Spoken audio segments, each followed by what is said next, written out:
628번째 책 소개입니다. 책 제목 여의도 선수들의 비밀. 저자 이대호. 출판일 2023년 7월 15일. 상상빌더 한 줄 요약. 주식 공부. 책 소개. 30만 구독자들의 경제 선생님이자 KBS 1 라디오 성공회감 이대호입니다. 진행자. 경제 전문가들이 인정하는 최고의 인터뷰어 이대호 기자가 처음 밝히는 주식시장에 숨겨진 진실. 이 책의 저자 이대호 기자는 주식초등학교 전 교장 선생님이라는 타이틀을 가진 독특한 이력의 소유자로 매일 밤 라이브를 통해 주린이들에게 어려운 경제기사와 기업 공시 읽는 법, 또 그 안에서 유효한 정보를 포착해내는 비법들을 전수해왔다. 이러한 그의 열정은 많은 개미 투자자들의 뜨거운 호응을 받았으며 이를 계기로 이때부터 개미들을 지켜주는 교장 선생님으로 불리기 시작했다. 이후 유튜브 경제 채널 Y스트릿을 출범하면서 본격적으로 더욱 다양하고 실질적인 경제 정보 및 투자 지식들을 전하기 시작했다. 각계 다양한 분야 전문가들을 초빙해 인사이트를 전하며 개인 투자자들이 실물 경제 감각을 키울 수 있도록 도왔고, 금융시장에서 투자자가 갖춰야 할 지식을 마주할 수 있도록 지속적인 길잡이 역할을 해왔다. 이처럼 언제나 개인 투자자 입장에서 그들의 대변인으로서 목소리를 내왔던 이대호 편집장의 이번 첫 책, 여의도 선수들의 비밀 역시 개인들이 정글 같은 주식판에서 세력의 의도에 노란하거나 속임수에 당하지 않고 돈 되는 정보와 돈 잃는 정보를 어떻게 구별 적용할 수 있는지 친절한 가이드를 제시한다. 책에서 얻은 내용. 바둑에서 상대의 돌 3점 사이 비어있는 공간을 호구라고 한다. 그곳에 돌을 넣는 순간 바로 잡아먹히기 때문에 호랑이 아가리라는 표현을 쓴다. 노름판뿐만 아니라 금융시장에도 순진한 투자자를 호구로 만드는 악당과 상품이 곳곳에 존재하고 있다. 이 책은 국내 투자자가 반드시 인지하고 있어야 할 우리나라 금융시장의 위험 요소와 그 실체를 한 권의 스릴러물처럼 재미있게 나열하고 있다. 이 책을 통해 우리를 공경에 빠뜨릴 수 있는 위험 요소를 분별할 수 있는 지혜를 얻길 바란다. 선수들은 알고 있는 공공연한 비밀. 우리나라 주식시장에서 거래 비중으로 따지면 73%를 차지하는 개인이 압도적이다. 하지만 응집력이 약해 시장의 방향성을 좌우하기에는 역부족이다. 흔히 여의도에서는 외국인이 방향성을 정하고 기관이 모멘텀을 제공한다라고 말한다. 그렇다 보니 개인들은 외국인과 기관의 수급에 무엇보다 민감하다.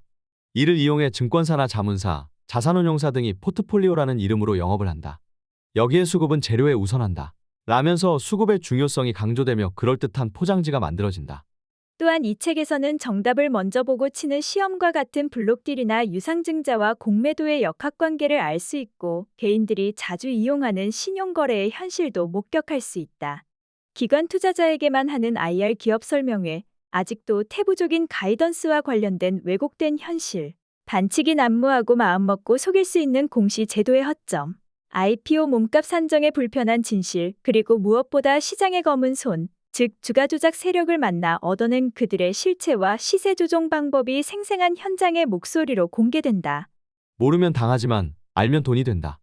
상대를 알면 백전백승이라는 말이 있다. 모르면 당하지만 알고 나면 피할 수도 역이용할 수도 있다. 뺏고 뺏기는 전장터 주식판에서 전문가와 사기꾼은 한 끗 차이다.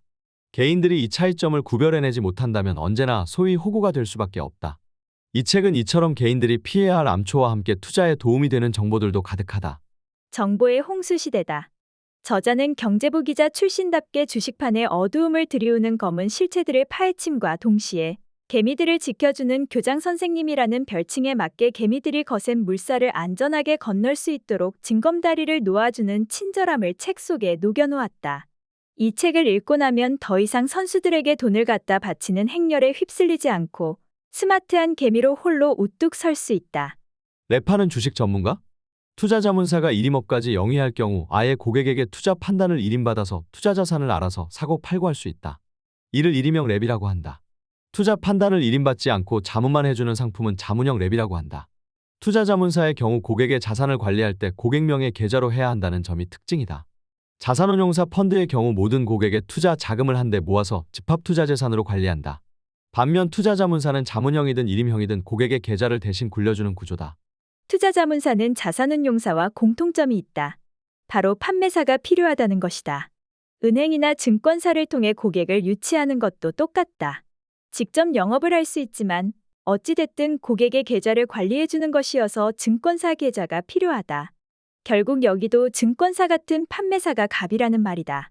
은행이나 증권사가 특정 투자자문사 상품을 마음먹고 밀어주면 해당 자문사 상품이 판매 순위 베스트를 차지하는 건 어렵지 않은 일이다. 그래서 투자자문사들은 은행과 증권사에서 세일즈를 더 해줄 수 있도록 좋은 관계를 유지하려 애쓴다. 로비도 치열하다. 합법과 불법을 넘나드는 리딩방. 리딩방 이용료는 적게는 월 50만 원에서 많게는 월 200만 원을 넘기도 한다. 월 50만 원인 경우 연간 회원으로 12개월 600만 원 선결제를 하면 100만 원 할인한 500만 원에 이용할 수 있다고 홍보한다. 월 100만 원일 경우 연간 회원에게는 1200만 원이 아닌 1000만 원에 모신다라는 식이다. 당연히 장기 결제를 유도하기 위함이다. 여기에 빠지면 손실만 커지고 환불도 못 받는 개미 지옥에 빠지게 된다. 영원한 베스트 애널리스트? 한 번 베스트는 영원한 베스트라는 우스갯소리가 있다. 대외적으로 베스트 타이틀을 끝없이 우려먹을 수 있기 때문이다. 5년 전에 한 번 뽑혔어도 10년 전에 한 번 뽑혔어도 베스트 애널리스트다. 책을 내게 되면 저자 소개에 오후경제신문 선정 베스트 애널리스트로 실린다. 외부 강연이나 방송 출연 때도 베스트 애널리스트로 소개된다. 몇 년 전에 몇 번이나 선정됐는지는 따지는 사람도 없고 따져보려 하지도 않는다. 증권사에 연예인 밴이 있는 이유. 해외를 비롯해 먼 곳에 있는 VIP 고객이 증권사를 방문할 때나 기관 고객 즉 펀드 매니저들이 기업 탐방을 갈 때 이 차량을 지원한다. 고객을 위해 공항으로 마중 나가거나 지방으로 장거리 기업 탐방을 갈 때 이런 차량을 지원하면 상대적으로 더 많은 점수를 딸 수 있다는 것이다. 위기의 리서치센터, 억대 연봉이라고 해도 근로시간이 워낙 길어 시급으로 따지면 얼마 되지 않는다는 푸념도 있다. 매일 새벽부터 기업과 산업의 이슈를 챙기는 것은 물론 영업부서와 기관 고객의 요청 자료를 만들어줘야 하고 기자들의 취재에도 응해야 하며 개별 고객들의 문의까지 응답해야 한다. 동학개미 열풍에 표정 관리하는 한국거래소, 증권사만 수수료 수입으로 배를 불리는 것이 아니다. 유관기관 수수료를 받는 그 유관기관 역시 마찬가지다. 대표적인 곳이 한국거래소와 한국내탁결제원이다. 낚시배 탄 개미와 수급 뺏기기, 우리나라만큼 수급에 민감한 주식시장이 또 있을까 싶다. 매일같이 외국인 기관 수급 동향을 확인하는 것이 많은 투자자에게 일상처럼 되어버렸다. 큰손 투자자의 매매에 따라 증시 향방이 달라지고 그들의 매수 매도 강도에 따라 모멘텀이 달라지니 일견 이해된다. 블록딜과 공매도, 정답을 미리 보고 푸는 시험. 주가가 떨어질 것이 자명하다면 누구나 하락에 베팅의 수익을 극대화하려는 유혹을 느낄 수 있다. 공매도를 통해서다. 개인 투자자에게 공매도는 여전히 어려운 영역 대주부터 담보 비율, 상환 기간 관리 등이지만 기관 투자자에게는 양방향으로 수익을 노릴 수 있는 매력적인 리스크도 크지만 투자 기법임이 분명하다. 앞문단의 필자는 주가가 떨어질 것이 자명하다면이라고 썼다. 이는 곧 정답을 보고 시험을 치를 수 있다면과 같은 말이다. 답을 알고 문제를 풀 수 있다면 그야말로 손 안 대고 코 푸는 것보다 더 좋은 일 아니겠는가. 그 대표적인 사례가 바로 블록딜 블록딜이다. 블록딜은 주식 대량 매매를 뜻하는 말이다. 장내에서 거래되는 시가와 상관없이 시간의 거래를 통해 대량으로 한 번의 거래가 이뤄진다. 특정 매도자가 대량으로 주식을 한 번에 팔고자 할 경우 매수자를 찾아서 즉 블록을 쳐놓고 그 안에서 자신들끼리 정한 수량을 자신들끼리 원하는 가격으로 거래하는 방식이다. 장내 거래를 통해 팔기에는 물량이 너무 많거나 시장에 영향을 미칠 수 있을 때 블록딜 방식으로 거래한다. 유상증자 한다고? 주가 떨어지겠네. 공매도 치자, 블록딜 정보처럼 유상증자 소식을 미리 취득하고 공매도를 치는 기관도 적지 않다. 유상증자란 기업이 자본금을 추가로 늘리는 것인데 이를 위해 조달하는 자본만큼 주식을 추가 발행하게 된다. 이렇게 되면 주식 수가 많아지면서 주식의 가치 즉 주가는 희석되기 마련이다. 한마디로 유상증자를 하면 주가가 떨어진다는 의미다. 이 역시 공매도 세력에게는 군침을 흘릴 만한 먹잇감이다. 점 3개로 위험 기업을 피하는 방법. 금융감독원 전자공시 시스템 DART에 들어가서 기업 이름을 검색하고 그 기업 이름을 클릭하면 기업 개왕 정보가 뜬다. 이 화면에서 회사 이름 옆과 대표자명 옆에 점 3개가 보일 것이다. 점점점을 각각 클릭하면 회사 이름 변경 내역과 대표이사 변경 내역이 뜬다. 이를 통해 이 기업의 사명이 얼마나 많이 바뀌었는지, 대표이사는 얼마나 자주 변경되었는지 알 수 있다. 일반적으로 금융당국과 한국거래소에서는 최대 주주, 회사 이름, 대표이사가 자주 변경될수록 부실기업의 징후가 짙은 것으로 보고 있다. 한 예로 휴먼에는 지난 1986년 설립된 철 스크랩 기업인데 잦은 공시 위반으로 여러 차례 불성실 공시법인으로 지정되었으며 각종 경영권 분쟁 소송이 이어진 바 있다. 2022년 7월 현재 법정 관리에 들어간 회사이다. 이 회사는 최대 주주 역시 자주 변동됐다. 최대 주주가 자주 바뀌었다는 것은 투자자들이 매우 중요하게 살펴봐야 할 요소다. 앞서 설명한 것처럼 자주 바뀌어서 좋을 것 없는 세 가지가 바로 최대 주주, 대표이사, 회사 이름이다. 그 중에서도 최대 주주는 실질적인 영향력이 가장 큰 주체다. 최대 주주가 자주 바뀐 기업을 두고 손을 많이 탔다라고 이야기한다. 중고차와 비슷하다. 소유자 변경이 잦았던 중고차일수록 차량 가격이 낮아지는 이치와 같다고 보면 된다. 그만큼 관리가 제대로 되지 않았을 가능성이 크다는 말이다. 특히 현재 최대 주주가 누구인지를 파악하는 것이 무엇보다 중요하다. 그런데 최대 주주가 사모펀드나 투자조합으로 되어 있을 경우 그 펀드나 조합의 최대 출자자만 명기하게 되어 있을 뿐 공시를 통해 그 이상의 정보는 알기 어렵다. 최대 출자자 역시 페이퍼 컴퍼니일 경우 최대 주주에 관한 정보는 더욱 알기 어려워진다. 따라서 주식 투자를 할 때는 해당 기업의 최대 주주가 투자조합, 사모펀드, 페이퍼 컴퍼니 형태라면 긴장감을 가지고 더욱 주의 깊게 살펴봐야 한다. 이자 장수에게 이자 장사 지적. 은행이 고객을 상대로 이자 장사를 해서 실적을 높이고 있다. 국정감사에서 국회의원들이, 언론에서 기자들이, 심지어 금융당국 관료들까지도 자주 쓰는 표현이다. 따지고 보면 참 맞는 말이고 당연한 말이다. 예대 마진 즉 예금과 대출 사이 이자 마진으로 먹고 사는 기업이 은행이니 은행은 이자 장사를 하는 이자 장수가 맞다.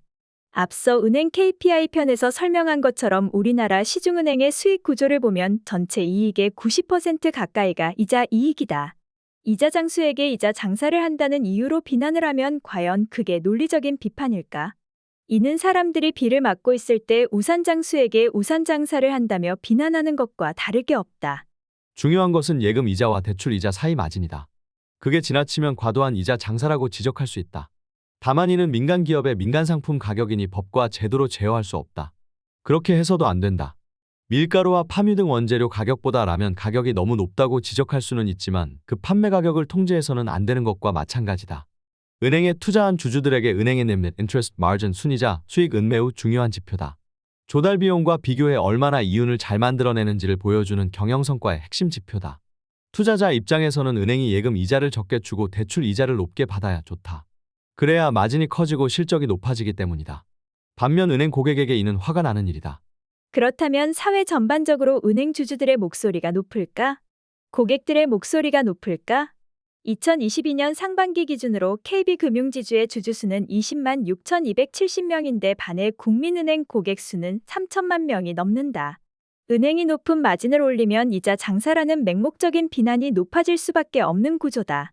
특히 은행은 경영상 위기가 발생할 때 정부가 공적 자금을 투입해 도산을 막아주는 만큼 일정 부분 공공성이 있는 것으로 인식되고 있다. 경영권을 좌우하는 최대주주 지분을 봐도 그렇다. KB금융지주, 신한금융지주, 하나금융지주 모두 최대주주가 국민연금이다. 반면 이 같은 이자 장사 지적은 은행 주주들에게 참 억울한 프레임이다. 과도한 수익성 견제 탓에 주가가 만년 저평가를 벗어나지 못하고 있기 때문이다. KB금융과 신한금융 등 은행을 주축으로 하는 금융지주사 주가수익 비율은 4에서 5배 수준, 주가순자산 비율은 0.3에서 0.5배 정도에 불과하다. 수익을 좀 낼만하면 이자 장사한다는 비난이 높아지고 수익성을 훼손할 수 있는 견제구가 날아들기 때문이다. 서민 소상공인을 위한 부채 탕감 정책에 보조를 맞춰야 하고 각종 사회적 기금 설립을 위해 은행 돈을 출연해야 한다. 정권이 바뀔 때마다 새로운 이름의 서민지원 기금이 만들어지고 은행은 거의 1순위로 자금을 대야 한다. 지난 2016년에는 아예 서민금융법 서민의 금융생활 지원에 관한 법률이 만들어졌다. 정부가 법까지 만들어서 민간금융회사가 서민을 위해 자본금을 출자하고 기부금을 내도록 한 것이다. 사회 전반적으로 보면 금융의 공공성, 기업의 사회적 역할로 볼 수 있다. 반면 은행과 그 주주들 입장에서 보면 과도한 관치금융, 수익성 훼손 행위로 볼 수 있는 양면성이 있다. 돈이 흐르는 자본시장 주변에는 똑똑한 사람도 많고 정직하지 못한 사람도 많고 아주 나쁜 사람도 많습니다. 와, 이렇게 훌륭한 분의 말씀을 우리가 공짜로 듣다니 생각할 때도 있고 이런 사람한테 걸려드는 사람은 참 불쌍하겠다 싶을 때도 있습니다. 전자의 경우를 많이 발굴하고 후자의 경우를 많이 고발해서 조금이나마 이로운 역할을 하는 것이 언론인으로서 사명인 것 같습니다. 저의 경험과 역할을 통해서 한 명이라도 더 많은 사람이 지식과 지혜를 얻고 한 명이라도 더 많은 사람이 잠재적 피해를 예방할 수 있다면 그것이야말로 언론인으로서 최고의 보람일 듯합니다. 저자 소개. 저자 이대호 기자. 언론계의 햇수로 19년째 몸담고 있다. 이 가운데 3년은 아나운서로 16년은 경제 전문 기자로 활동했다. 대구방송 TBC와 매일경제 MBN에서 만 3년간 아나운서 생활을 했고 머니투데이 방송 MTN에서 경제기자로 활약했다. 2021년 5월부터 Y스트릿을 설립해 뉴미디어를 꾸려가고 있다. 2023년 3월부터는 KBS 일라디오 성공회감 이대호입니다를 진행하고 있다. 지금까지 상상빌더였습니다. 감사합니다.